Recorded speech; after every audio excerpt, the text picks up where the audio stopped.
Hello and welcome to the second episode of Scope for 2025. I'm Tracy Pa.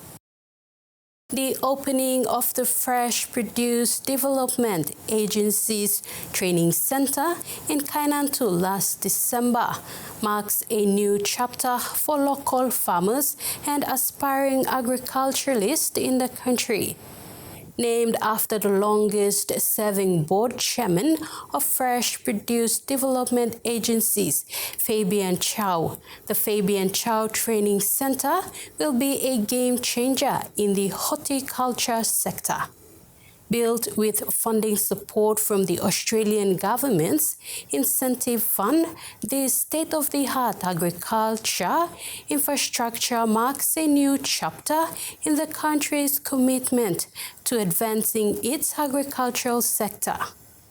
The project had been years in the making, born from the need to enhance agricultural practices and improve the quality of fresh produce in the region. With ambitious goals to promote sustainable farming, bolster local livelihoods, and provide a comprehensive education in modern agricultural techniques, the Fresh Produce Development Agency was determined to make a lasting impact by establishing the Fabian Chow Training Centre and the Agriculture and Tissue Laboratory, named after the first managing director of the FPDA in Kainantu, Eastern Islands Province. It is a partnership program with the funding of 15.3 million kina from Australia's incentive fund and 2 million kina from FPDA, which saw the integrated training facility and a tissue culture laboratory established to improve the quality and productivity of fresh agricultural produce across Papua New Guinea. The new laboratory now enables FPDA to produce plantlets on site by significantly increasing the output of high-quality seedlings for farmers in the region. Local farmers and community leaders, as well as the Chief Executive Officer for FPDA, Mark Vorinu, expressed their appreciation for the new facilities and recognized their potential to improve agricultural productivity in the region. As a passionate advocate for sustainable farming, Vorinu had long dreamed of a facility that could provide the resources and education needed to transform farmers' agricultural practices. FPDA and kind of some coffee industry corporation and Mipla Eastern Islands and privilege logating kind of big organization law province na. Some time or kind work or semi working na. Somebody more farmers and Kampasol na witnessing. Vorinu emphasized the importance of education, innovation, and collaboration in the fight against poverty and food security.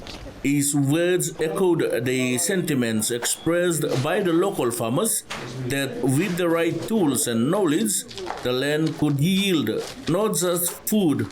This is a boost for food security and livelihood opportunities, and also for women farmers to access training and develop better farming techniques. Now this is a training facility. I mean, all able man, so disabled man to become trained. All married to all NGO group. Sideline all like using member staff. Facility all by using.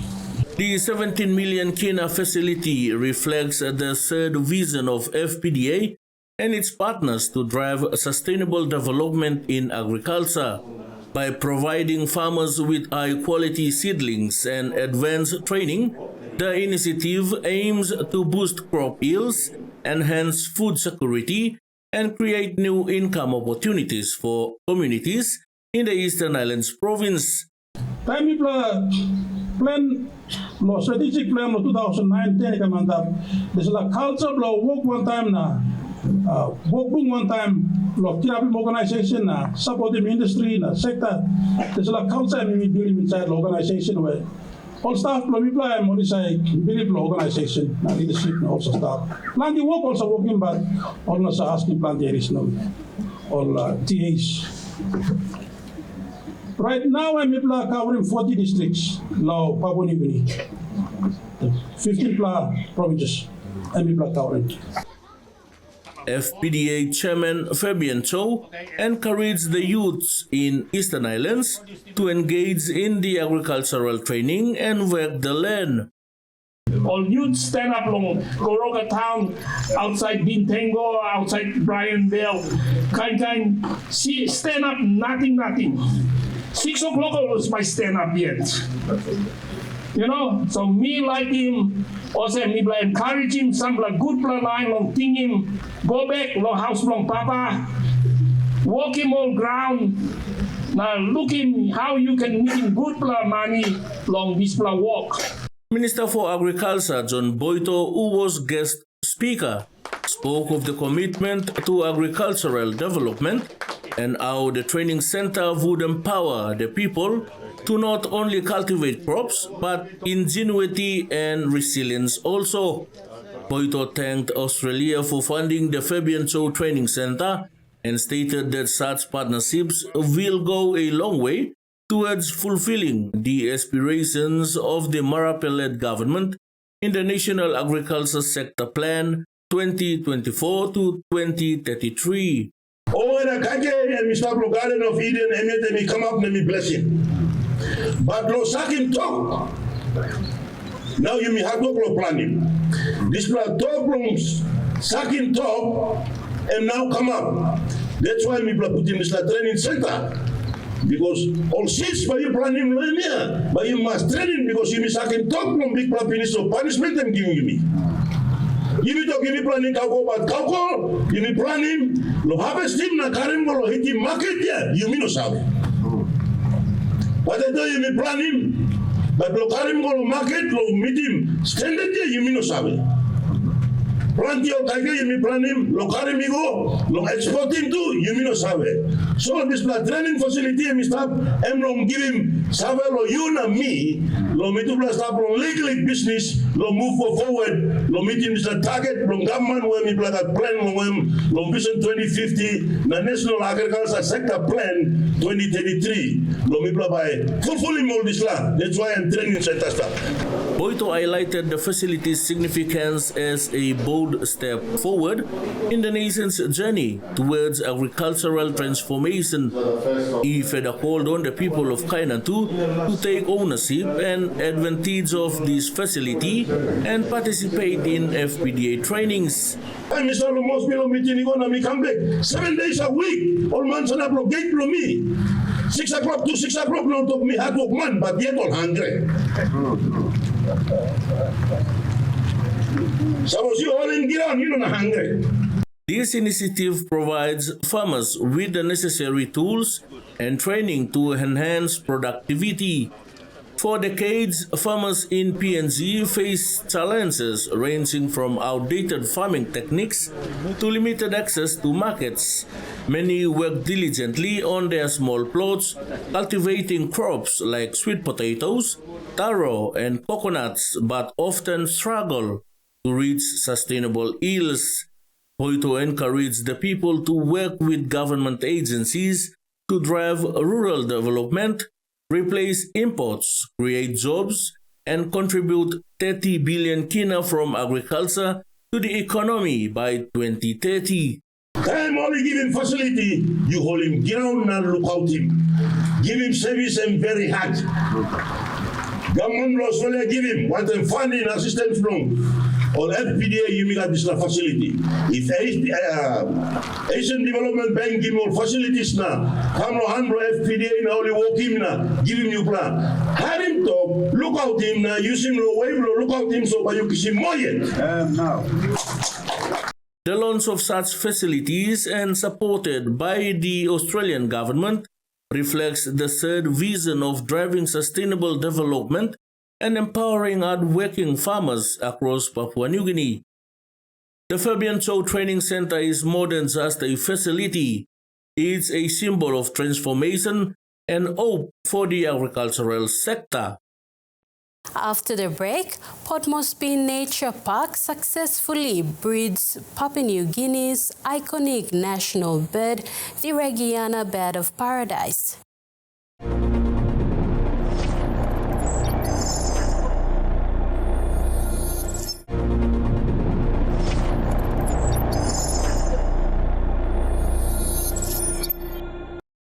At the heart of Papua New Guinea's rich natural heritage lies its national bird, the Raggiana Bird of Paradise, or the Kumul as it is fondly called in Tok Pisin.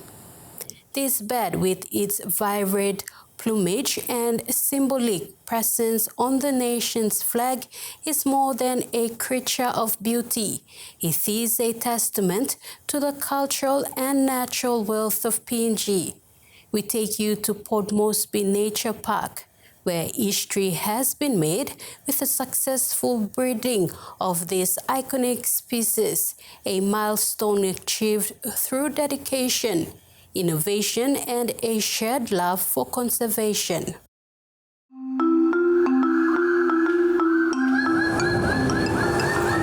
In a groundbreaking achievement, the Port Moresby Nature Park has successfully bred the Raggiana Bird of Paradise for a second time in just 4 years. This rare accomplishment reflects years of meticulous effort by the park's wildlife team. Acting Conservation Manager Francis Otogundu shares his insights. As most of us, or all of us know, as Papua New Guineans, Raggiana Bird of Paradise is our national bird, and it's on our national flag. So, yeah, it's very significant, and it's one of the most important species endemic to Papua New Guinea. So, yeah, at Port Moresby Nature Park, we have breeding programs for different species of animals, especially the least concerned, the endangered species, and even the protected one. So breeding of Bird of Paradise is one of our breeding program. So the successful breeding of this species of Bird of Paradise is like a great achievement for Nature Park and the countryside. Behind the scenes, the breeding process was a delicate balance of science and care. Francis explains the challenges faced by the team and how they overcame them. There are certain challenges that we faced while raising the chicks. Some challenges that we face is like we need some of the like advanced, not advanced, but some of the appropriate or best items like incubators and all this, in order to make the successful breeding of these chicks. Because sometimes, when we have the Bird of Paradise laying the eggs in the natural home, and then, the fact that we allow animals to coexist is to like destroy the eggs, and we don't have to it's that sense of there is no luck for breeding for this breeding system. So by having these equipments like incubators, we will be able to incubate them, and this is how we will make more successful. So yeah, apart from equipments, yeah, there are some like we need like more aviaries, proper aviaries, like more extra aviaries for breeding more lots of Bird of Paradise species. This one it's now up to the stage. I don't have much to say, but in terms of small things like some of the like husbandry-wise things of doing it, yes, we are working on this. The last year that we bred this species was 4 years ago. So during the 3 years, we have been working really hard to come to this stage of rebreeding this species. So there are like certain techniques and skills in terms of mastering the enclosures, diet, and all this that we've been working on improving. And now, finally we breed that species during the last year, the second breeding season. To be honest, it's like a collaborative team effort between the wildlife department and as well as the education team. So the wildlife team, we help in terms of managing the animals, looking after animals, make sure they are breeding in line with our strategic goals and all this. And the education team, they are responsible for education-wise, talking about the awareness that we have in the park. So Lookout Team Bilas, this is one of the 3 campaigns that we have here in the park. So the main objective for this campaign is to make sure that we don't do all hunting. So most Papua New Guineans, we use the feathers for the birds to make our traditional costumes attires. So it's a demand, and all Papua New Guineans family, at least we must have a bilas, to take part in the traditional events and all these stuffs. But if we continue to hunt the number of wild birds in the wild, the population will decline, and eventually we will not see these beautiful species. So this makes our campaign become endemic. friendly. So as much as possible, we are trying to educate our general guests to look after their feathers. So during our talks, we normally introduce different ways of the general public can look after their traditional villas, and even we give them alternatives like dyeing chicken feathers instead of go and hunt for it. So imagine it take like 27 feathers of Bird of Paradise to make one address. So imagine like the lot of families in Papua New Guinea, we are trying to have traditional costumes, and imagine the destruction that we are going to cause to the wild population. Yeah, that's why the campaign is very important. Beyond conservation, the nature park plays a crucial role in educating future generations and engaging the community. Through various visitor programs, it connects people with the local flora and fauna, helping to raise awareness about how native species are linked to traditions and customs. Partnerships with businesses, government, and the public make all of this possible. Without their support, the park would not be able to protect and celebrate this beautiful space and its wildlife. Building on Francis' hands-on dedication, the broader vision and global significance of the park's achievements come into focus through the insights of CEO John Paul Houston, whose leadership underscores the collective effort behind this conservation success. All birds of paradise are well known as one of the more complicated things to breed. So we're incredibly proud of all of our keepers who have worked hard to gain these skills necessary and grow with the species we have here. Everybody is massively dedicated to what they do. All of the keeping staff and animal team and all of the staff in general around the park all pitch in some way or other. So to watch people get one step closer every time, from egg to hatching the chick to rearing the chick to now having birds flying around in aviaries, it's a testament really to what the staff here can do.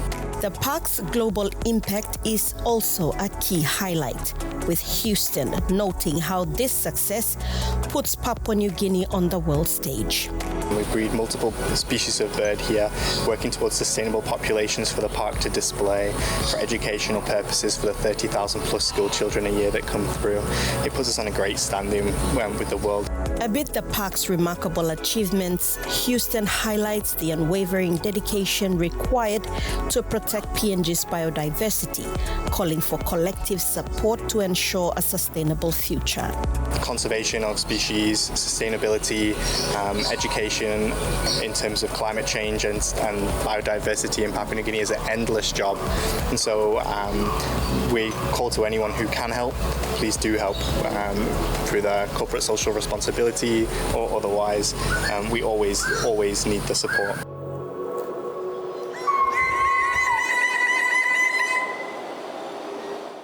As Papua New Guinea is set to celebrate its 50th year of independence, the successful breeding of the Raggiana Bird of Paradise symbolizes what can be achieved through passion, innovation, and collaboration. It reminds us that preserving our natural heritage is not just about protecting a species, but safeguarding the soul of a nation. When we come back, PNG weightlifting eye another challenge in the Mini Pacific Games in Palau, and veteran weightlifter Stephen Curry returns to the scene.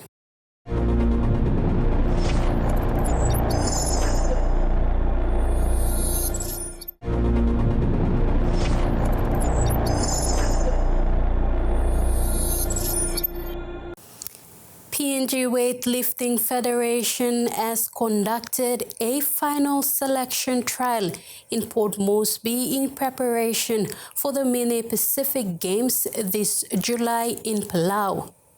3 weightlifting clubs in the city brought in 30 weightlifters to the podium, and the athletes lifted in their respective categories.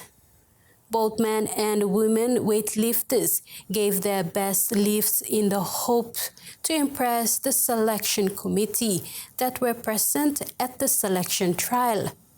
Vice President of the PNG Weightlifting Federation, Jeffrey Robbie, highlighted that they are getting their weightlifters into gear and weighing out how they can go about getting the team ready for the fast approaching Palau Mini Pacific Games.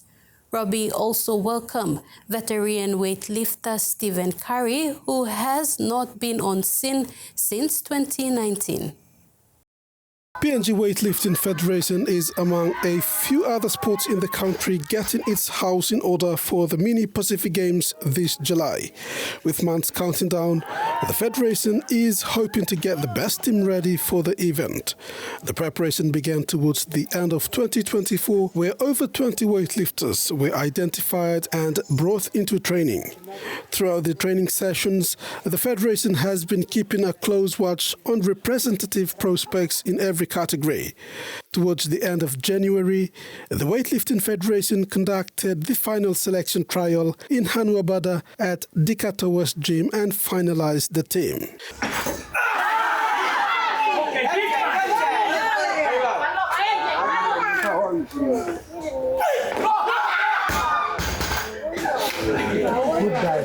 The Federation is expected to get 16 athletes to the event.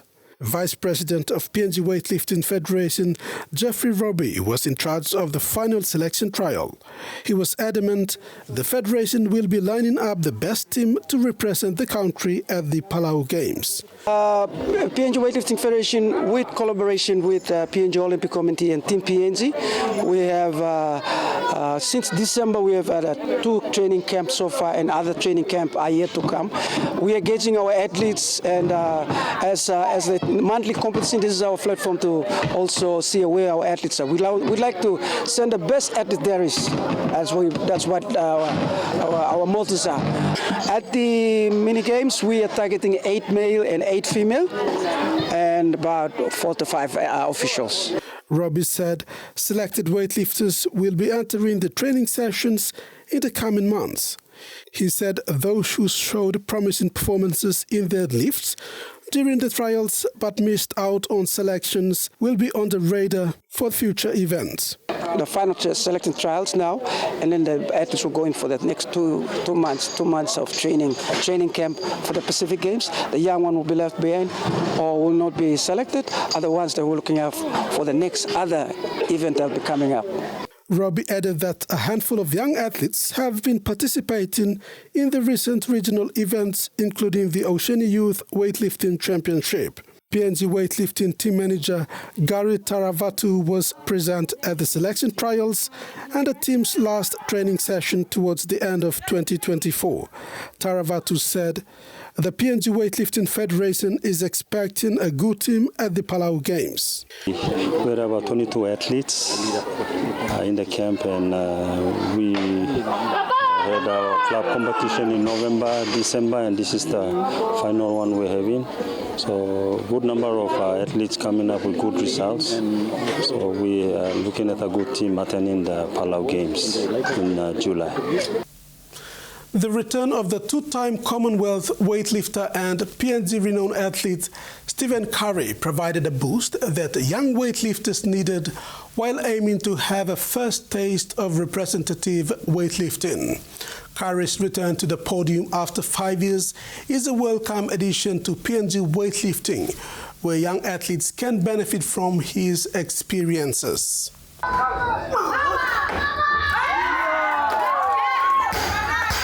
The renowned PNG weightlifter didn't indicate when he will be raising his hands again for the representative honor. But one thing that's vivid from the outset is his fitness and passion for the sport. He is still in it. Well, it's been, I don't know, last game was 2019 in Thailand. But that was, I think, the World Championship or something like that, yeah. That was the last day. After that, it was been COVID and everything else, and I take a break, making my way back again for a comeback. Not many games, it's every game. I love weightlifting, and whatever it comes, I just have to get out there and inspire the whole world and the young kids. I think I'm in champions. Kari added he is open to lend support to the young athletes, but urged them that there is no easy way around. They must work hard to represent their country and be the best in the region. Meanwhile, the PNG Weightlifting Federation plans to expand the sport to other regions. Vice President Robbie said some provinces are already into weightlifting. He is expecting a good turnout at the PNG Youth Games in Southern Highlands Province. The event will help in the selection process for future international events. All right. In Port Moresby, we have about 3 clubs, and there's new ones coming up, but about 3 more coming up. We're looking at the other provinces. We have about 9 provinces altogether. I believe comes PNG Games in mainly in September, which is on Independence Day. If you guys are up there, you will see a lot of other provinces who will be participating. So we are looking at about 9 other provinces and 2 more. That's Enga and Gulf Province will be coming on board. So we're pretty happy, and we're trying to develop the code in the other provinces, which our sport is not played there. The PNG Weightlifting Federation expressed gratitude to the PNG Olympic Committee and Truka Industry Corporation for their continuous support. The Federation also extended their appreciation to the weightlifters and the Hanuabada community for always supporting the sport. On behalf of the TVWAN News and Production team, thank you for watching. Good night.